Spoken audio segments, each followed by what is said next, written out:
Hello everyone, आपका स्वागत है हमारे YouTube channel study with Surya academy.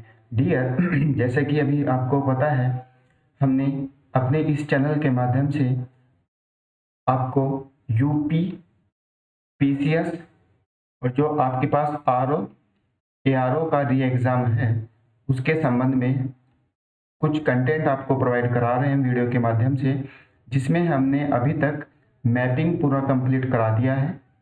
Polity का एक लेक्चर आया है, आज दूसरा लेक्चर है। तो अब हम पॉलिटी को भी शुरू कर रहे हैं और साथ ही साथ हम आपको जो इंडियन ज्योग्राफी है उसके संबंध में भी एक दो दिन के अंदर, हो सकता आज शाम को ही आपके पास अपडेटेड जो भी लेटेस्ट वीडियो है ज्योग्राफी का वो आपको शाम तक या फिर कल सुबह तक देखने को मिले इस चैनल पर। इसके बाद 3 वीडियो हमारे पास आएंगे डेटा को लेकर के। मैं आपको बता रहा हूँ कि किस तरह से हम तैयार कर रहे हैं, इसलिए समय भी लगता है डेटा कंपाइल करने में। पहला जो डेटा आएगा वो मिनरल्स को लेकर के आएगा वर्ल्ड वाइड। इसमें हम 2 लेके चलेंगे, इंडिया और वर्ल्ड। अंडरस्टूड। दूसरा जो डेटा आएगा आपके पास वो एग्रीकल्चर के संबंध में आएगा, एग्रीकल्चर में इंडिया के संबंध में और वर्ल्ड के संबंध में। तीसरा जो डेटा आएगा हमारे पास वो एनर्जी के रिस्पेक्ट में आएगा कि कौन सी एनर्जी कहाँ पर ज़्यादा यूज हो रही है, कितना डेटा है, कौन सा स्टेट फर्स्ट है, कौन सा सेकंड है, कौन सा कंट्री फर्स्ट है, कौन सा सेकंड है। जैसे कि क्वेश्चन आते हैं ना इस तरह से रिन्यूएबल एनर्जी पे या फिर इमिशन के रिस्पेक्ट में कि कौन सा देश कितना प्रदूषण कर रहा है। तो ये 3 डेटा आपको जल्द ही मिलने वाले हैं, दीपावली से पहले पहले। दूसरी बात, ये जो पॉलिटी का जो सीरीज हम आज लेके आए हैं, जिसमें हमने अभी तक एक लेक्चर आपको दिया है, तो पॉलिटी के साथ साथ हम आपको जो ज्योग्राफी भी है ये भी साथ साथ कराते चलेंगे ताकि आपका दोनों टॉपिक एक साथ कंप्लीट हो जाए। रही बात आपके पास पीवाईक्यूज की, हमने क्या किया है, जैसे पॉलिटी का लेक्चर है तो इसमें हमने पीवाईक्यूज को भी शामिल करने की कोशिश की है ताकि आपको इधर उधर भटकना ना पड़े। और मैंने जो पीवाईक्यूज आपको लिया है 2015 से 2023 तक के जितने भी एग्जाम आए हैं पीएससी के, ठीक है, उन सबको कंपाइल करते हुए आपके सामने हमने इन क्वेश्चन को तैयार किया है। आप जब ये लेक्चर स्टार्टिंग में देखेंगे तो आपको पता चल जाएगा कि किस बेसिस पर हम ये लेक्चर तैयार करते हैं और कितना आपके पास ऑथेंटिक मटेरियल जा रहा है। अभी कुछ कमेंट में आपका रिस्पॉन्स आता है कि फॉन्ट छोटा है, क्लियर नहीं दिख रहा है, हाथ से लिखा हुआ है। तो डियर, आपको पता है कि अभी हमारे पास संसाधनों का अभाव है।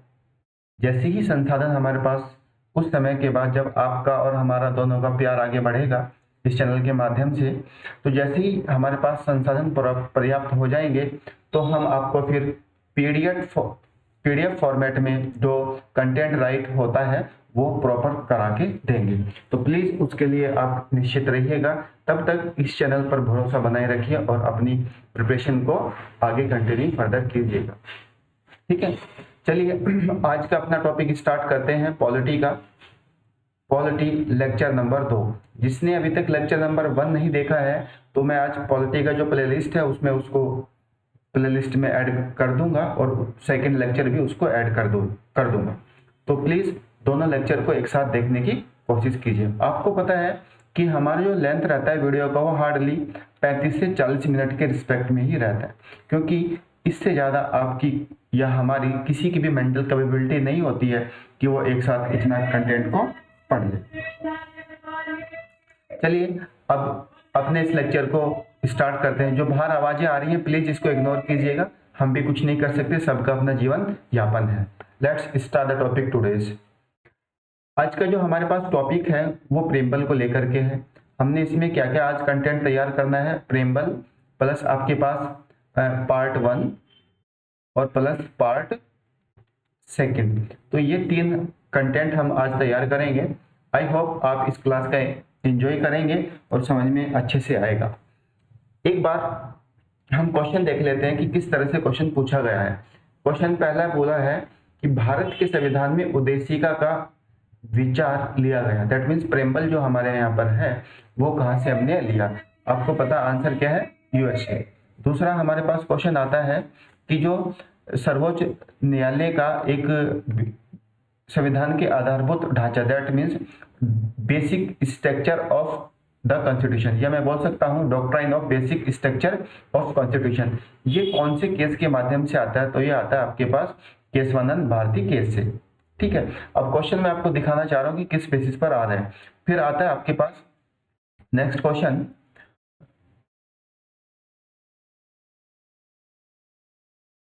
The concept of a union of state. यहाँ पे ध्यान देना, union of state in the Indian constitution has been derived from. जो राज्यों का संघ है उसकी जो संकल्पना है हमने कहां से लिया है? तो ये पता है आपको, जो आपके पास ब्रिटिश नॉर्थ अमेरिकन कॉन्स्टिट्यूशन है हमने वहां से, दैट मीन्स मैं इसको बोल सकता हूँ कनाडा। ठीक है, जो फेडरल का कॉन्सेप्ट है हमने वहां से लिया है। अब देखना यहाँ पर फॉर्मेट देखना ऑप्शन का, किस तरह से उसने सॉल्व करने की कोशिश की है। तो इसने क्या लिखा है? कनाडा कहीं ऑप्शन में नहीं लिखा है, और क्या लिखा? ब्रिटिश नॉर्थ अमेरिकन अधिनियम से। दूसरा आपके पास क्वेश्चन आता है कि जो हमारे कॉन्स्टिट्यूशन में justice, liberty, equality and fraternity का कॉन्सेप्ट है उसमें कितने कितने डेटा को मेंशन किया हुआ। तो उसने डायरेक्ट आपके पास अब नंबर पूछने की कोशिश की है, इस क्वेश्चन में देखेंगे। नेक्स्ट आपसे पास पूछ रहा है कि सर्वप्रथम संसदात्मक सरकार किस देश में आरंभ की? दैट मीन्स मैं बोल सकता हूँ कि पार्लियामेंट्री फॉर्म ऑफ गवर्नमेंट सबसे पहले कहां पर इंट्रोड्यूस हुई। ठीक है, आंसर आपके सामने है, प्लीज इसको एक बार वीडियो को पॉज करके इसका एक्सप्लेनेशन भी देखते चलिएगा। फिर एक क्वेश्चन आता है, संविधान की भारत की संविधान सभा की अंतिम बैठक, दैट मीन्स लास्ट बैठक कब होती है? तो ये आपके सामने आंसर है 24 जनवरी 1950। ये पार्ट 1 में हमने इसको कंप्लीट कराया अभी है।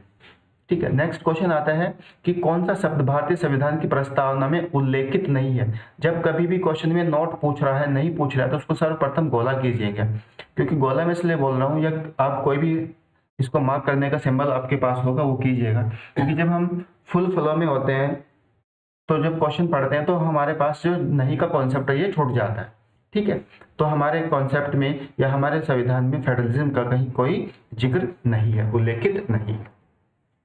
नेक्स्ट यहाँ पर ऑर्डर पूछा है कि किस ईयर में किस राज्य को गठित किया गया है, और इस क्वेश्चन में हमारे पास क्या है? शेड्यूल्स पूछे गए हैं, अनुसूची, और इसको मैच कराना है। प्लीज वीडियो को पॉज करके इन क्वेश्चन को सोल्व करने की कोशिश कीजिएगा। नेक्स्ट क्वेश्चन ये आपके पास अगेन शेड्यूल से है, सॉरी पार्ट से है, भाग 1, भाग 2, भाग 3, भाग 4, इनके ऑर्डर बताने कि भाग 1 में क्या, 2 में क्या, 3 में क्या, 4 में क्या और 4A में क्या। फिर यहाँ पर ये आपके पास स्टेटमेंट बेस्ड क्वेश्चन है, इसको ऑर्डर में लगाना है कि कब किसको अंगीकृत किया गया। ये सारे डेट मैंने आपको पार्ट 1 में कंप्लीट कराई हैं, तो जिसने अभी तक पार्ट 1 नहीं देखा है प्लीज पहले पार्ट 1 को देखिएगा और फिर आगे आपको पार्ट 2 देखने को मिलेगा। सिमिलर यहाँ से भी सिमिलर ऐसा ही क्वेश्चन है, यहाँ पे मैच द फॉलोइंग के कंटेक्स्ट में वो पूछ रहा है ये, या फिर वो डायरेक्ट वन लाइनर पूछ रहा है। ठीक है, सिंपल है, सुमेलित कीजिएगा, मतलब ही मैच द फॉलोइंग होता है। तो यहाँ पर बताना है कि कौन सी अनुसूची में क्या विषय को रखा गया है। ठीक है, अभी हमने थोड़ा जानने की कोशिश की है कि किस तरह से क्वेश्चन को पूछा गया है। तो आज हम सबसे पहले भारत का जो संविधान है उसकी उद्देशिका प्रेम्बल को पढ़ लेते हैं। मैंने हिंदी और अंग्रेजी दोनों में इसको लगाया है, तो दोनों माध्यम में आप इसको कैरी कर सकते हैं। लेट्स स्टार्ट, देखते हैं। पहला वर्डिंग लिखा है we the people of India. यहाँ पर मतलब ये बोलना चाह रहा है कि हम भारत के लोग। ठीक है, यहाँ पर ये जो शब्द आया है हम भारत के लोग, ये केवल और केवल रिप्रेजेंट कर रहा है पूरे भारत के सोर्स को, जो भी कॉन्स्टिट्यूशन का सोर्स है कि क्यों बनाए हम, सोर्स क्या है। तो उसने सारा लिख दिया कि हम भारत के लोग। तो जो वी वाला फीलिंग आ रहा है ये क्या रिप्रेजेंट कर रहा है कि जो इंडिया है या इंडिया में निवास करने वाली जनसंख्या है उसका केवल एक ही मोटो है, दैट इज वी, हम। न कोई जाति है, न कोई धर्म है, न कोई आपका डिस्क्रिमिनेशन है on the basis of religion, on the basis of caste, on the basis of race, gender etcetera, कुछ भी नहीं है। सिंपल उसने लिखा हम, दैट मीन्स एक भावना है हम वाली। आगे लिखता है having solemnly resolve constitute India into a sovereign socialist secular democratic republic.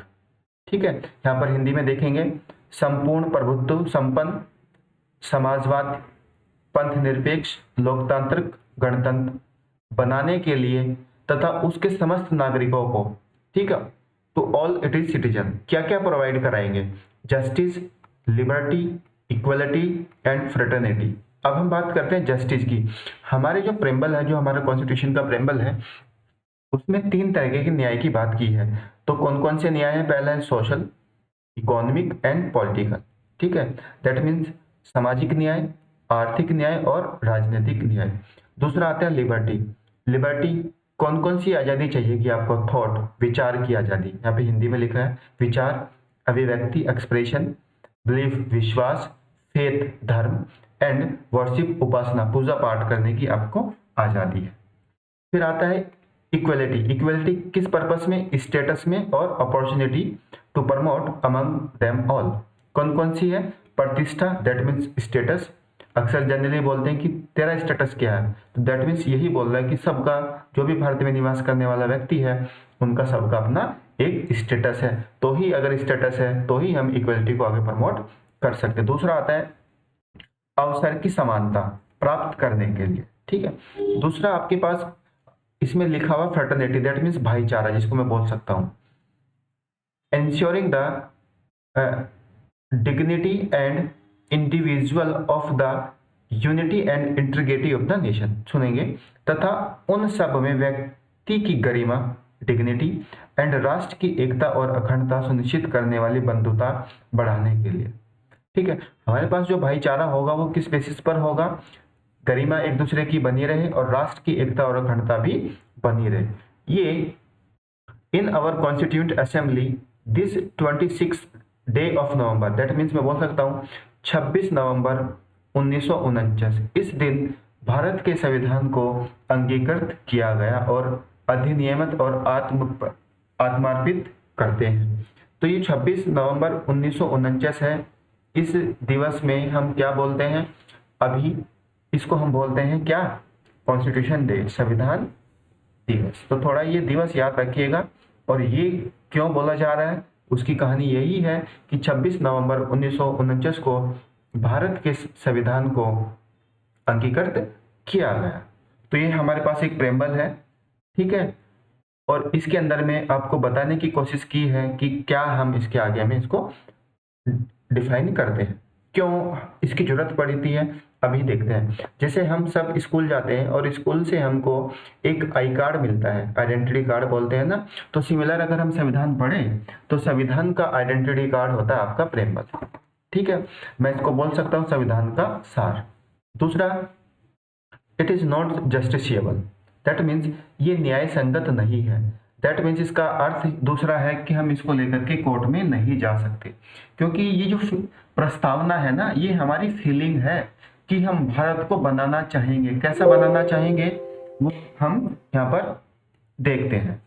ठीक है, फिर आगे आता है कि क्या हम इसको अमेंड कर सकते हैं? Yes, can be amended. हमने इसको अमेंड किया है। कब किया है?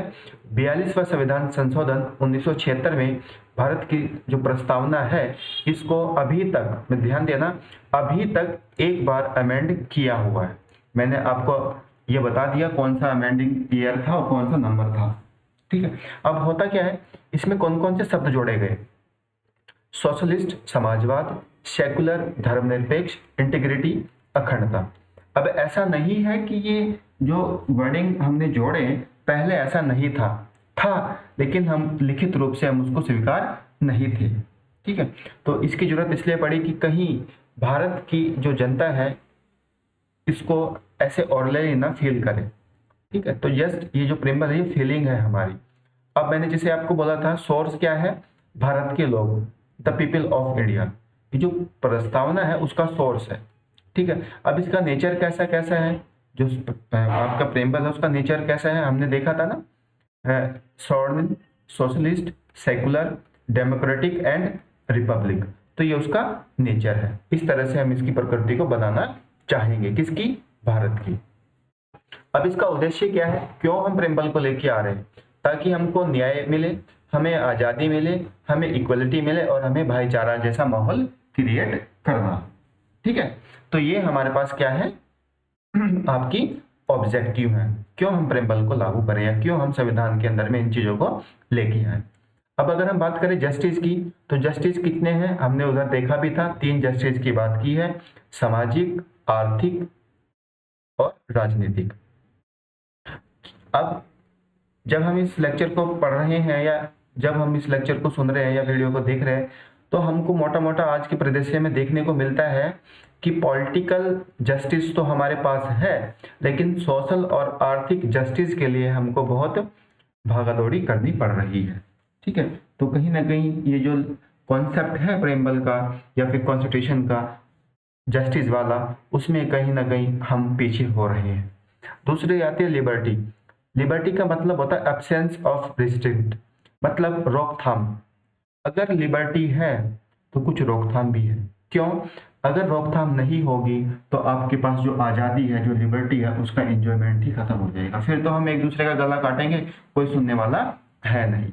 ठीक है, तो लिबर्टी के ऊपर में इसलिए रिस्ट्रिक्शन भी लगाना जरूरी है। अब यहाँ पर बहुत बात करता है कि कितनी लिबर्टी है हमारे पास, कितने तरीके की आज़ादी है। हमने उधर भी देखा था जब हम उसको प्रस्तावना को पढ़ रहे थे, similar thought, expression, belief, faith and worship. ठीक है, अब इक्वलिटी है, समानता है। उधर हमने देखा था समानता किस पर्पस से चाहिएगा, स्टेटस, दैट मीन्स स्थिति या प्रतिष्ठा, प्रतिष्ठा, रेपो जिसको बोलते हैं रेपो। और दूसरा क्या, अपॉर्चुनिटी, अवसर। लेकिन अगर हम बात करें इक्वलिटी, होती क्या है इक्वलिटी? ये होती है समाज पर विशेष अधिकारों का अभाव होना। ठीक है, ऐसा नहीं है किसी एक व्यक्ति के पास पर्याप्त संसाधन है और दूसरा व्यक्ति संसाधनों के बिना ही जीवन यापन कर रहा है। तो जो हमारे पास कॉन्सेप्ट है इक्वलिटी का, वो कहीं ना कहीं धूमिल होता दिख रहा है। अब जो डेमोक्रेसी है वो क्या बताना चाह रही है? डेमोक्रेसी भी पॉलिटिकल, सोशल और इकोनॉमिक बेसिस पर डेमोक्रेसी को बात करते हैं। ठीक है, अब जो हम ये तीनों बात करते हैं, अगर तीनों को एक साथ मर्ज कर दें तो जो कॉन्सेप्ट है डेमोक्रेसी का वो निकल के सामने आता है। अगर हम इनमें से किसी भी एक एंगल को पीछे छोड़ दें तो जो मीन्स है डेमोक्रेसी का वो पीछे छूट जाता है। अब इकोनॉमिक लिबर्टी की रिस्पेक्ट में अगर हम ये बात करें, ये फैक्ट है, थोड़ा नोट करके हमने लिखा है, आपको भी ये थोड़ा याद रहना है कि जो इकोनॉमिक लिबर्टी की बात होती है वो केवल प्रेमबल और डीपीएसपीज में होती है, directive principle of state policy में होती है, भाग 4 में होती है। ठीक है, फंडामेंटल राइट्स में आपको कहीं इकोनॉमिक जस्टिस की या इकोनॉमिक लिबर्टी की बात नहीं होती है। Be careful.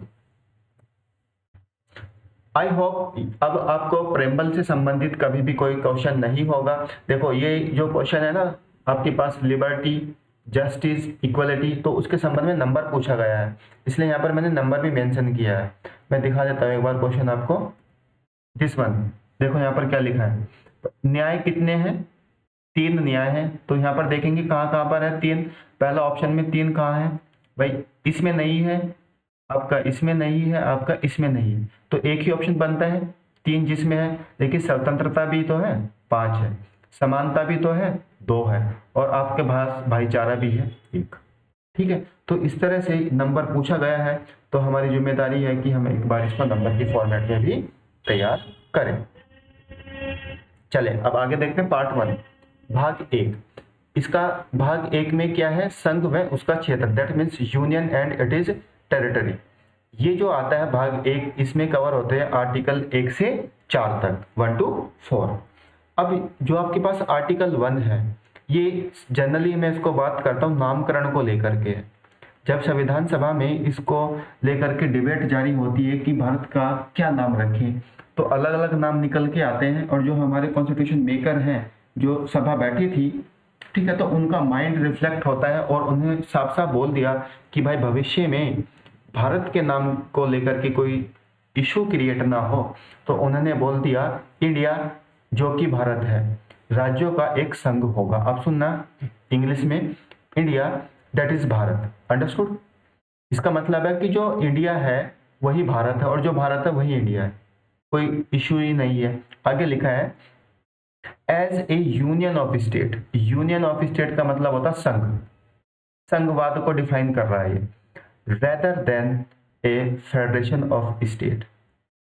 ठीक है, अब सुनेंगे यहां पर ये बोल रहा है कि जैसे भारत से राज्य टूट जाते हैं, ठीक है, यूपी से उत्तराखंड, उत्तराखंड से यूपी, इस तरह से, तो यहाँ पे ये पॉलिसी तो रहेगी, इसलिए लिखा यूनियन ऑफ स्टेट। लेकिन ऐसा नहीं है कि भारत से एक अलग ही देश क्रिएट हो जाए। ठीक है, और दूसरा, कोई भी राज्य आपस में एग्रीमेंट के रास्ते नहीं जुड़ेगा कि भाई हमने ये एग्रीमेंट किया है कि 10 साल के लिए इस राज्य को अलग कर देते हैं, फिर 10 साल के बाद हम इसको वापस कर लेंगे। तो एग्रीमेंट भी नहीं है। यहाँ पर ध्यान से सुनना वर्डिंग को। क्या क्या 2 पॉइंट बोले मैंने कि राज्य से राज्य अलग हो सकता है, दूसरा राज्य से राज्य अगर अलग हो रहा है तो वो आपस में कोई एग्रीमेंट साइन नहीं है। ठीक है। अब यहाँ पर ये बात कर रहा है कि इंडिया दैट इज भारत, ये क्या रिप्रेजेंट कर रहा है? देश का नाम। ठीक है, कि भारत का नाम क्या है। दूसरा, as a union of state rather then a federation of state, that means ये है राजनीतिक। इसका पॉलिटिकल स्ट्रक्चर कैसा होगा? तो दोनों कॉन्सेप्ट आर्टिकल 1 में है। कल के दिन अगर आपके पास क्वेश्चन घुमा के दे दे कि बताइएगा इनमें से कौन से अनुच्छेद के अंदर देश का नाम तथा राजनीतिक स्ट्रक्चर को दर्शाया गया है, तो प्लीज आर्टिकल नंबर 1। ठीक है, जो पहला स्टेटमेंट है यहां से लेकर के यहां तक, इंडिया दैट इज भारत, ये क्या रिप्रेजेंट कर रहा है? नाम। और दूसरा, union of state rather then the federation of state, ये क्या रिप्रेजेंट कर रहा है? उसका पॉलिटिकल नेचर। ठीक है, आई होप आप इंजॉय कर रहे होंगे। अगर अभी तक आपने इस चैनल को सब्सक्राइब नहीं किया है, प्लीज सब्सक्राइब कीजिएगा, लाइक कीजिएगा, शेयर कीजिएगा अपने दोस्तों में, ताकि वो भी इस क्लास का एंजॉय कर सके। और प्लीज आप हमारे टेलीग्राम चैनल से भी जुड़े, हम उसमें डेली बेसिस पर अब अपडेशन लेते आएंगे, जो भी कोई रिसेंट डेटा मिलेगा, रिपोर्ट मिलेगी। ठीक है, अब बात करते हैं टेरिटरी। हाँ, प्लीज जो टेलीग्राम का लिंक है वो मैं आपको डिस्क्रिप्शन में दे दूंगा, आप वहां से इसको ज्वाइन कीजिएगा। अब बात करते हैं टेरिटरी, ये होती क्या है? टेरिटरी को हम क्या करते हैं? 3 पॉइंट में डिवाइड करते हैं। ठीक है, क्या क्या? एक आता है टेरिटरी ऑफ स्टेट, जिसको हम बोलते हैं राज्य। दूसरा, यूनियन टेरिटरी, जिसको हम बोलते हैं संघीय राज्य। और तीसरा आता है territory that may acquire by the government of India at any time. Hindi में बोला है, भारत सरकार द्वारा किसी भी समय किसी भी क्षेत्र राज्य को लिया जा सकता है।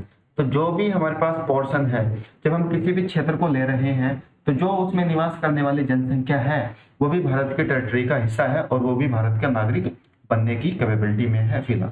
ठीक है, कब? जब वो उसको एक्वायर कर रहे हैं। यहाँ पे लिखा है एक्वायर। अंडरस्टूड? तो टेरिटरी के संबंध में अब आपसे कोई पूछे कि टेरिटरी ये होता क्या है, तो आप बताएंगे कि 3 पॉइंट रहते हैं टेरिटरी में। एक होता है टेरिटरी ऑफ स्टेट, एक होता है यूटीज, और तीसरा है जिसको हम एक्वायर कर रहे हैं। अब बात करें जो टेरिटरी ऑफ इंडिया है कहीं, और फिर आता है यूनियन ऑफ स्टेट। ये मतलब क्या बताना चाह रहा है? दोनों कहानी भारत की चल रही है।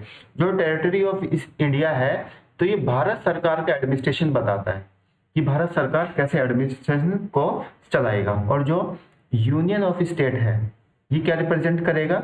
भारत की कल्चरल, उसका एडमिनिस्ट्रेशन से संबंधित जो भी प्रोविजन है। ठीक है, ये दोनों कॉन्सेप्ट आप थोड़ा याद रखिएगा। आर्टिकल 1, अभी आपका कोई डाउट है तो प्लीज कमेंट बॉक्स में पूछिएगा। आई होप आर्टिकल 1 में कोई दिक्कत नहीं है। अगेन बोल रहा हूँ, नामकरण और भारत का जो पॉलिटिकल स्ट्रक्चर है वो आर्टिकल 1 में मेंशन है। आर्टिकल नंबर 2, आर्टिकल नंबर 2 में क्या बोला है? Power to parliament. हमने संसद को पावर दिया, टू लिखा है। क्यों दिया है? To establish new state, that means राज्य का अगर गठन करना है, राज्य कैसा नया राज्य हमको एस्टेब्लिश करना है, तो ये पावर किसके पास है? केवल और केवल भारत की संसद के पास है। ये आर्टिकल 2 का है। ठीक है, अब ठीक है जी, हमको नया राज्य बनाना है तो उसके लिए प्रोविजन है। ठीक है, प्रक्रिया है कि कैसे बनेगा, तो वो प्रक्रिया है आर्टिकल 3 में। बिल्कुल क्लियर माइंड रखना। आर्टिकल 1 भारत का नामकरण और उसकी राजनीतिक व्यवस्था। आर्टिकल नंबर 2 नए राज्य का गठन केवल संसद बनाएगी। आर्टिकल नंबर 3 अगर नए राज्य का गठन हो रहा है तो उसकी प्रक्रिया का एक पैमाना है जो आर्टिकल 3 में मेंशन किया हुआ। आपको बिल्कुल साधारण भाषा में आर्टिकल याद हो जाएंगे, प्लीज भरोसा रखिएगा। अब आर्टिकल 3 क्या बोल रहा है कि संसद क्या कर सकती है? नए राज्य का गठन, यस, उसका एरिया में वृद्धि कर सकती है, कम कर सकती है, राज्य को बदल सकती है, दैट मीन्स उसका स्ट्रक्चर बदल सकती है, उसका नाम बदल सकती है, तथा राज्यों का, हमने लिखा ना, राज्यों का नाम बदल सकती है। तो ये सब कौन कर सकता है? भारत की संसद। लेकिन संसद में करने से पहले, दैट मीन्स संसद को ये पावर अगर मिली है तो उससे पहले उसके पास 2 कंडीशन है। ठीक है, अगर हम किसी भी नए स्टेट को फॉर्म कर रहे हैं तो दो कंडीशन कौन कौन सी है, ये इंपॉर्टेंट है। इस तरह के कार्य करने के लिए संसद को राष्ट्रपति से मंजूरी लेनी होगी। Very very very important. अक्सर क्वेश्चन आ जाता है कि क्या भारत के राष्ट्रपति से उसका रेटिफिकेशन लेना जरूरी है, मंजूरी लेनी जरूरी है? यस। ठीक है, दूसरा प्रोविजन, दूसरी कंडीशन क्या है कि संबंधित राज्य की विधानमंडल से पास हो। लेट्स सपोज मैं सिंपल बोलूं, यूपी है, यूपी से हमने उत्तराखंड को डिवाइड किया, तो यूपी का जो भी आपके पास विधानसभा या विधानमंडल है, तो विधानमंडल में 3 अंग होंगे, जैसे भारत की संसद के 3 अंग होते हैं। तो कौन कौन से विधानमंडल में अंग होंगे? एक है राज्यपाल, दूसरा है विधानसभा और तीसरा है विधान परिषद। तो ये तीनों बॉडी इस बिल को पास करें, ठीक है, तो वो फिर संसद के अंदर में डिबेटेबल होती है। आगे लिख रहा है किंतु संसद पर ये बाध्य नहीं। अब जो भी डिसीजन ये दे, यस दे या नो दे, ये जो डिसीजन इन्होंने दिया है ये भारत की पार्लियामेंट पर बाउंड नहीं है। ये आर्टिकल 3 के अंदर में डिफाइन किया गया है प्रोसेस को। आई होप आर्टिकल 3 अब आपको समझ में आया होगा। 3 में क्या है? प्रोसेस है। प्रोसेस कैसा कि अगर नए राज्य का फॉर्म करना है तो संसद में डिबेट होगी। डिबेट क्यों होगी? उसके लिए 2 कंडीशन है कि राष्ट्रपति से मंजूरी लेनी पड़ेगी उस बिल के लिए, और जिस राज्य का हमको ये स्ट्रक्चर बदलना है, बंटवारा करना है, उस राज्य की विधानमंडल से पास होगा। जो विधानमंडल यस या नो में आंसर भेजेगी वो वापस संसद पर लागू होगा। अब यहाँ पर संसद बाध्य नहीं है, वो लागू करे या ना करे। ठीक है, अब आर्टिकल 2 और 3 के लिए सिंपल मेजोरिटी का प्रावधान है। यहाँ पर क्वेश्चन ये आता है कि किस तरह की मेजोरिटी होगी अगर नए राज्य को बना रहे हैं। सिंपल, साधारण बहुमत। ठीक है, अब साधारण बहुमत कैसा है? Total by 2 plus 1। भारत की संसद के जितने भी सदस्य हैं, टोटल सदस्य का आधा और प्लस 1, आधे से 1 ज्यादा अगर हो तो वो सिंपल मेजोरिटी बन जाती है। ठीक है, अब आगे सुनेंगे कि भारत में विदेशी भाग, जैसे हमने लिखा था ना एक्वायरिंग कंडीशन, एक्वायर कर सकती है, को आर्टिकल 368 के तहत लिया जा सकता है। यहाँ पर थोड़ा ध्यान दीजिएगा, मैं क्या बोलना चाह रहा हूँ। आर्टिकल 368 के तहत क्या है? किसी भी विदेशी भाग को भारत में लिया जा सकता है, दैट मीन्स एक्वायरिंग किया जा सकता है। तो उसमें हम किसका सहारा लेंगे? आर्टिकल 368 का। ठीक है, तो आर्टिकल 368 में आता है संविधान संशोधन प्रक्रिया। जब आपने भाग पढ़े होंगे तो प्लीज कमेंट बॉक्स में बताइएगा कौन से भाग में संविधान संशोधन प्रक्रिया को मेंशन किया हुआ, अंडर विच आर्टिकल 368। ठीक, अब बात करें, उदाहरण है हमारे पास, जैसे संविधान का 100वां संशोधन होता है 2015 में, तो इसमें क्या होता है? भारत और बांग्लादेश के मध्य सीमा समझौता होता है। कुछ हिस्सा भारत का बांग्लादेश को दिया गया और कुछ हिस्सा बांग्लादेश का भारत को दिया गया। तो ये जब पूरा प्रोविजन आ रहा है तो इसमें आर्टिकल 368 का यूज होता है और 100 नंबर का संविधान लगता है। अब आगे लिख रहा है परंतु आर्टिकल 3 पर आर्टिकल 368 लागू नहीं होगा। तो इसका मतलब क्या कह रहा है?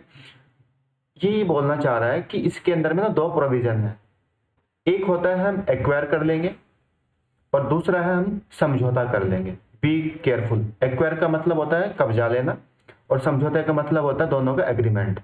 यहाँ पे थोड़ा ध्यान देना, अगर समझौता है तो तब आर्टिकल 368 यूज नहीं होगा, अगर एक्वायरिंग हो रहा है तब आर्टिकल 368 का यूज होगा। फिर आता है भाग 4।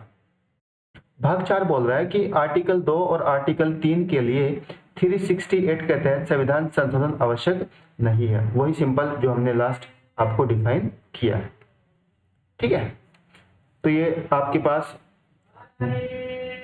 आर्टिकल 1 to 4 समझ में आया होगा। अब आता है राज्यों का गठन। तो राज्यों के गठन को लेकर के फॉर्मेशन ऑफ स्टेट, राज्यों के गठन को लेकर के अलग अलग कमीशन बनता है। पहला है आपके पास धर कमीशन, इसका गठन होता है जून 1948। धर कमीशन को भाषीय आधार पर राज्यों का गठन करना था और इसी आधार पर इसको बनाया गया। ठीक है, लेकिन इन्होंने इसको क्या बोला? नहीं, इन्होंने बोला कि प्रशासनिक आधार पर राज्यों का गठन हो, न कि भाषीय आधार पर। सुन लेना, हम भाषा के आधार पर राज्यों का गठन क्यों नहीं कर सकते? क्योंकि भारत एक डाइवर्स कंट्री है, अलग अलग भाषा बोली जाती है अलग अलग क्षेत्रों में, तो फिर तो बहुत सारे आपके राज्य बढ़ जाएंगे। तो हम क्यों न उन बोलने वाली भाषाओं को ही ऐसे मर्ज कर लें कि हम उनका बड़े प्यार से एडमिनिस्ट्रेशन, उनको प्रशासनिक व्यवस्था में भी ढाल सकें। तो धर कमीशन 1948 में ये बात बोलता है। फिर आता है JVP committee, that means Pandit Jawaharlal Nehru, Sardar Patel और पत्ताभी सीतारामैया। इन्होंने क्या बोला, अप्रैल 1949 में इसको गठित किया गया। इन्होंने भी भाषा को रिजेक्ट किया, ठीक है, अस्वीकार किया। मैंने लिखा है भाषा या आधार पर राज्यों के गठन को इन्होंने भी रिजेक्ट किया। फिर आते हैं आपके फैजल अली। फैजल अली कमीशन 1953 में गठित होता है। ये 3 सदस्य इसमें होते हैं और इसने अपनी रिपोर्ट 1955-56 में दी, ठीक है। और 1900 इसी रिपोर्ट के आधार पर 1956 में एक एक्ट आता है, राज्य पुनर्गठन अधिनियम, ठीक है, थोड़ा ध्यान देना, ये लिखा भी है, और राज्य पुनर्गठन अधिनियम 1956 के तहत। अब इसने क्या बोला, फैजल अली ने, इसने बोला कि भाषाई आधार पर राज्यों का गठन अगर हम करें तो डिफरेंट डिफरेंट राज्य बनेंगे। तो इसने भी थोड़ा इस बात को इग्नोर किया, लेकिन भाषाई आधार पर जो भारत का पहला राज्य बना वो आंध्र प्रदेश बना। यहाँ पर ध्यान देना, क्वेश्चन बनता है, ये लिखा भी हुआ, और कब बना, 1953 में, ठीक है। तो इसने बोला one language one state theory को रिजेक्ट, हम इसको रिजेक्ट कर रहे हैं कि एक भाषा और एक राज्य के आधार पर स्टेट का फॉर्मेशन हो। तो इस कमीशन के अनुसार भारत में एक एक्ट आता है, राज्य पुनर्गठन अधिनियम 1956। इसमें 14 राज्य और 6 संघीय राज्यों का गठन करने की बात कही गई। Very very important question directly पूछेगा कि फैजल अली कमीशन ने कितने राज्य और कितने यूटीज को बनाने की बात कही और कौन सा अधिनियम लाया गया। अब फिर 1956 के बाद जो हमारे देश में राज्य बने उनको देखते हैं। यहाँ से हमने क्वेश्चन भी देखा था ना, ऑर्डर पूछा गया है, मैं एक बार फिर दिखा दूंगा इसको कंप्लीट होने के बाद। 1960 गुजरात बनता है, 63 नागालैंड बनता है, 66 पंजाब हरियाणा बनता है। 60 63 66, 1960 गुजरात, 1963 नागालैंड, 66 पंजाब हरियाणा, 1971 हिमाचल प्रदेश, एचपी लिखा हुआ, दैट मीन्स हिमाचल प्रदेश। 1972 मणिपुर, त्रिपुरा, मेघालय, 3 आपके राज्य बनते हैं 1972 में। कौन कौन से, मणिपुर, त्रिपुरा और मेघालय। अभी यूटीज बाद में देखते हैं।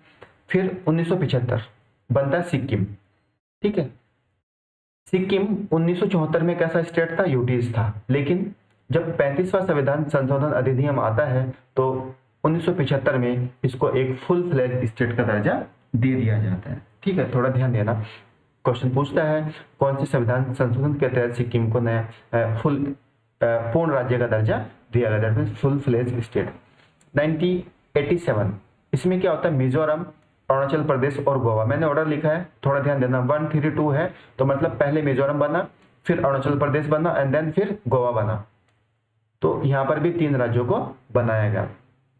2000 छत्तीसगढ़, उत्तराखंड, झारखंड, ऑर्डर सही था ये, छत्तीसगढ़, उत्तराखंड, झारखंड, यहाँ पर भी आपको 3 राज्य का फॉर्मेशन किया गया। फिर 2014 यहाँ पर बनता है तेलंगाना, आंध्रा से काटकर। अब अगर हम यूटीज देखें तो 1961 दादर, 1962 आपका गोवा और दमन दीव दोनों यूटीज थे, लेकिन आपको पता है 1987 में गोवा को एक पूर्ण राज्य का दर्जा दिया गया। 1962 पौंडुचेरी, ठीक है। 1954 तक ये पौंडुचेरी फ्रांस के पास था। 1966 चंडीगढ़।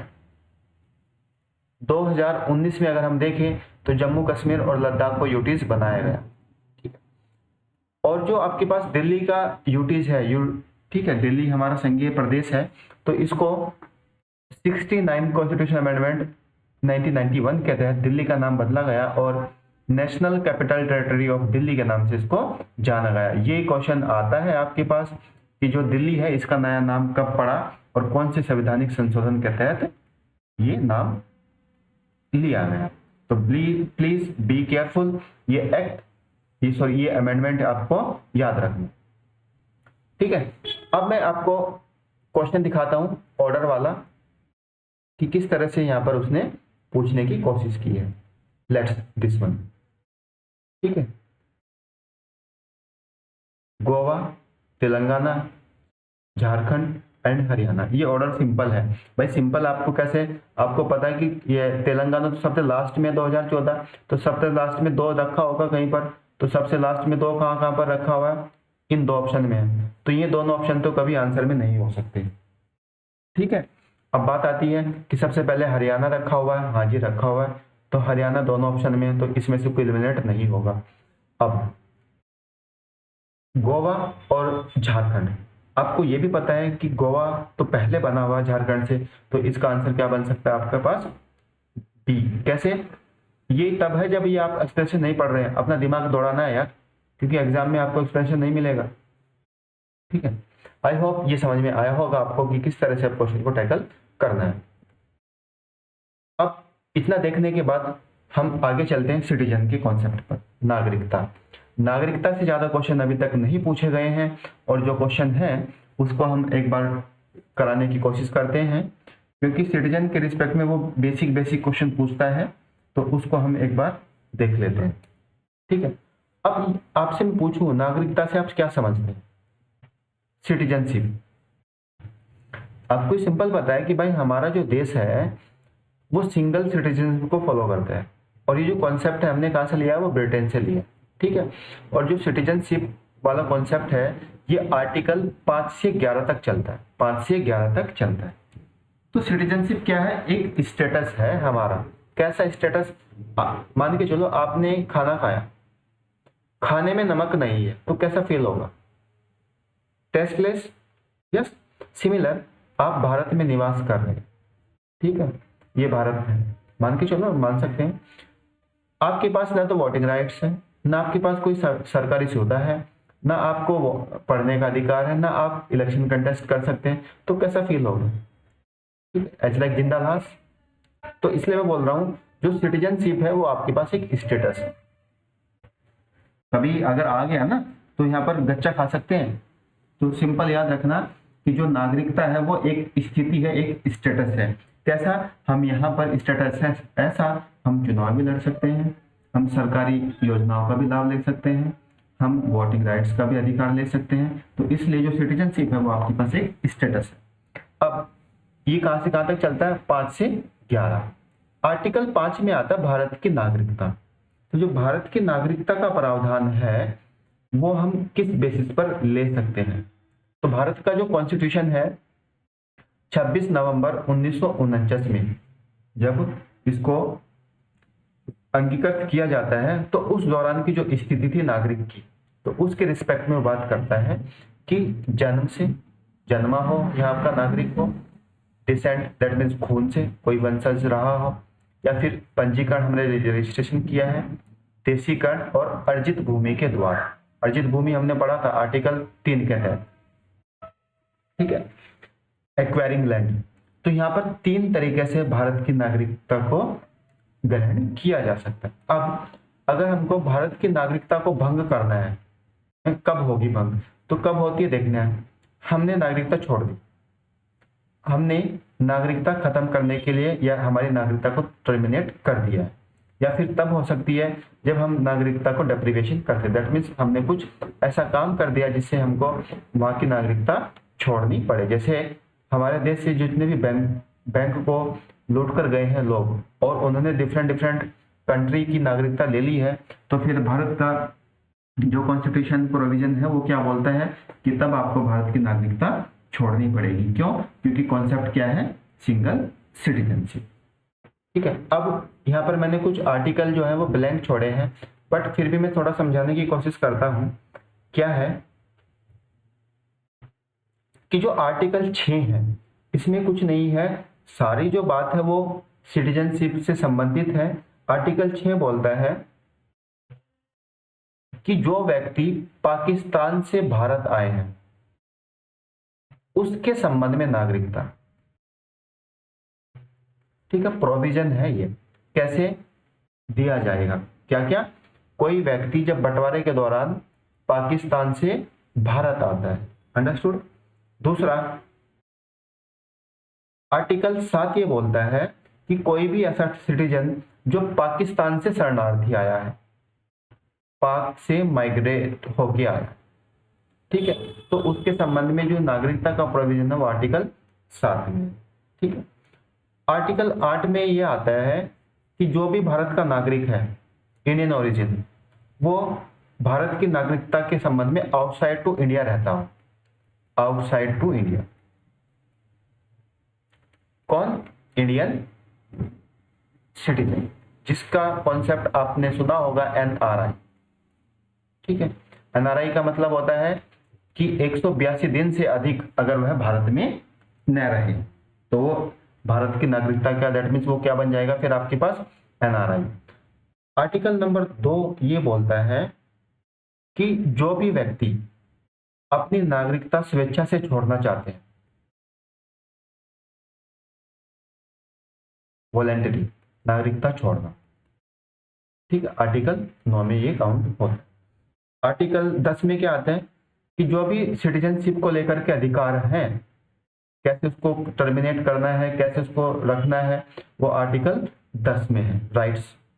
आर्टिकल 11, आर्टिकल 11 में पॉइंट लिखा है संसद नागरिकता के विषय में कानून बना सकती है। यस, केवल और केवल भारत की संसद ही सिटीजनशिप को लेकर के कानून बना सकती है, किसी भी स्टेट लेजिस्लेटिव बॉडी के पास ये अधिकार नहीं है। कल के दिन अगर आपके पास क्वेश्चन आ गया कि नागरिकता के संबंध में अधिकार बनाने का प्रावधान है, तो वहां पर दिख सकता है राज्य की विधानसभा, संसद, राष्ट्रपति या इनमें से कोई नहीं।